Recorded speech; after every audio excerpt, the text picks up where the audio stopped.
Звільнення полонених та припинення вогню на Донбасі. Міністри закордонних справ Франції та Німеччини зустрілися із президентом Володимиром Зеленським. Вони засвідчили готовність своїх країн до нового імпульсу в мирних перемовинах. Нагадали, що війна на Донбасі вже забрала 13 тисяч життів українців. Також міністри запевнили у підтримці України у справі повернення полонених наших моряків. Сьогодні більш ніж коли-небудь раніше Росія повинна продемонструвати політичну волю і відповідальність для відновлення атмосфери довіри між сторонами, а не загострювати напруженість. Ми чекаємо від Росії жестів, зокрема негайного звільнення 24 незаконно утримуваних з 25 листопада моряків.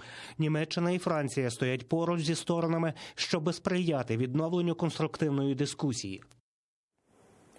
Європейський Союз також очікує від Росії негайного звільнення українських моряків та кораблів, захоплених торік у листопаді поблизу Керченської протоки.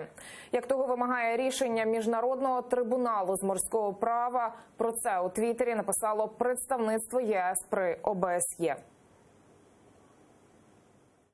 ЄС очікує, що Росія вчасно виконає наказ Міжнародного трибуналу з морського права від 25 травня з приводу інциденту, що стався поблизу Керченської протоки 25 листопада 2018 року, і звільнить затриманих українських військовослужбовців і судна безумовно і без затримок.